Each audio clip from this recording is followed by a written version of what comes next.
Hey guys, welcome back to Built in America. I'm your host, Jeff Vreeland. This show is about men and women who are actually building businesses in America today, not chasing profits, but trying to do it with conviction, integrity, and responsibility. As you already know, each episode I sit down with founders, operators, and leaders who believe business is more than transactions. It's influence, it's stewardship, and it's one of the most powerful ways values show up in real life. We're here to talk about the marketplace, what's changing, what's working, what it really takes to serve customers who care about what they buy and how they buy it and who they buy it from. These are honest conversations with people doing the work and learning in real time how to build, lead, and grow in a super complicated world. I am so happy to have Homero Gonzalez, who's the founder and sauce boss at Harmacy Hot Sauce, with me today. What he's doing sits right in the intersection of building a business and staying grounded in his values. Homero, thanks so much for joining me today. Tell me a little bit about Harmacy Hot Sauce. Hey, Jeff, thank you so much for having me. So Harmacy Hot Sauce is a gourmet hot sauce manufacturing company, and we focus on creating unique flavor profiles with fresh ingredients.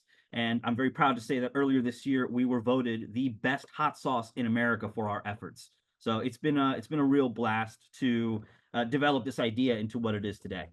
That's awesome, man. That's so cool. And congratulations on the award. All right, let's jump into our questions. Question one, how does your business help people live out their values when they spend their money? Well, so when somebody buys a bottle of Harmacy Hot Sauce, they're not just getting hot sauce. You're choosing a small team of people in Cookeville, Tennessee, over a giant corporation that doesn't know their name. So we make 20-gallon batches, handcrafted sauces, no concentrates, no shortcuts. So when you're buying from us, your money goes directly into the hands of people who care deeply about what they're making and why they're making it. So that choice means something. It does. So we also operate with total transparency about what's in our sauces. You know, everything is vegan, gluten-free, nut-free. It's not because we're chasing any kind of certification, but good food shouldn't come with hidden trade-offs.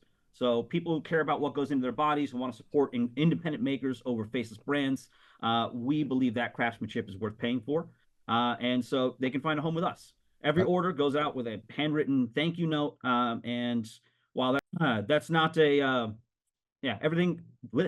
everything goes out with a handwritten thank you because we can't do what we do without their help.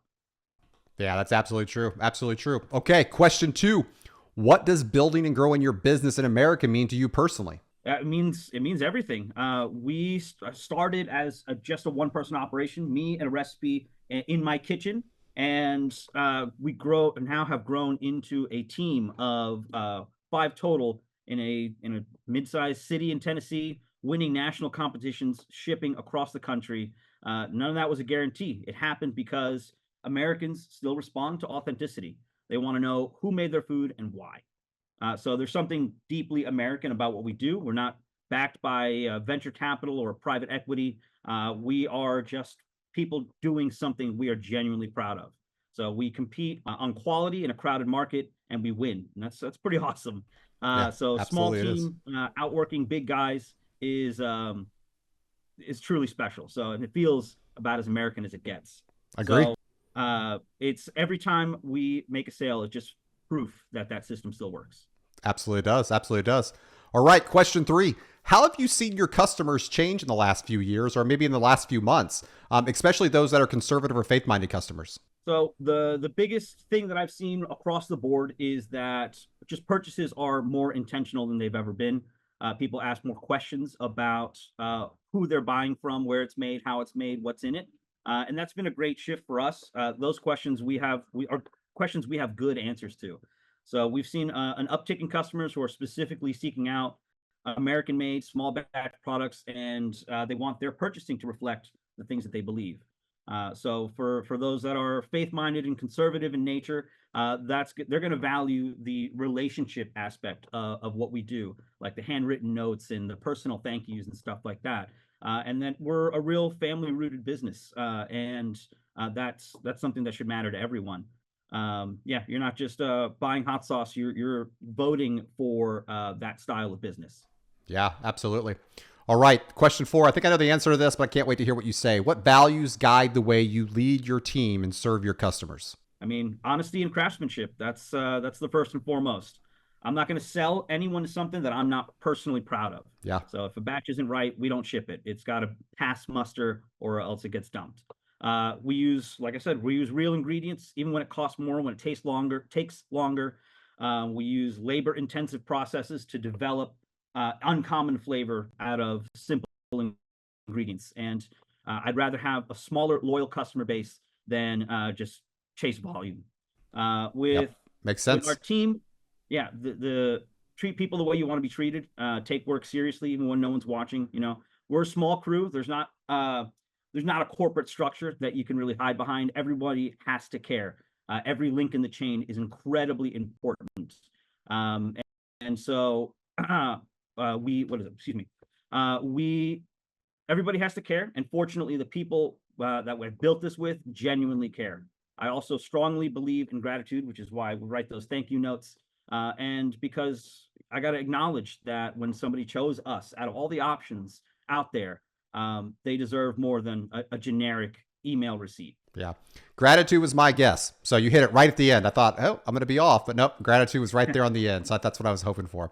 All right. Last question. My favorite question by far. What's one piece of advice you give other business owners who are trying to reach values-driven Americans? Be real, be consistent. Value-driven customers are going to be able to spot inauthenticity. Like it's just, you'll see right through it. You can't manufacture a backstory. It's got to be true. Be true to yourself. Tell your story. People do want to hear it. If you're operating from a genuine place of conviction, it will show in everything that you do, in the messaging, in your packaging, in your product. And don't be afraid to be specific. Don't be afraid to have a niche that you target. You will find your people and your people will find you. Yeah, absolutely. Absolutely. Well, man, that was great. Homero, thank you so much for taking the time to be with us today and answering these questions with such authenticity. It was really, really good. We are thankful for what you're doing. Thank you so much. I appreciate you being here. All right, guys, that's it for the show today. We are so happy you were here. I hope today's conversation encouraged you and reminded you that building a business in this country is way more than profits. It's exactly what Homero said. It's about values and people and long-term impact. If you enjoyed this episode, make sure you will subscribe to our weekly Liberty Spenders podcast. You can find it right here on YouTube, where we go deeper into Americans and how they are choosing to live out their values, where and how they spend their money. And if you're a business owner or a leader or a brand that wants to better understand how to serve values-driven Americans, check out our website, libertyspenders.com. You can book a meeting with myself or anybody on the team. And finally, if you or someone you know would be a good guest here on the Built in America podcast, head over to builtinamericapodcast.com to learn more and apply. But guys, thanks so much for being here. Thanks for listening. Thanks for supporting American built businesses. And we'll see you next time on Built in America.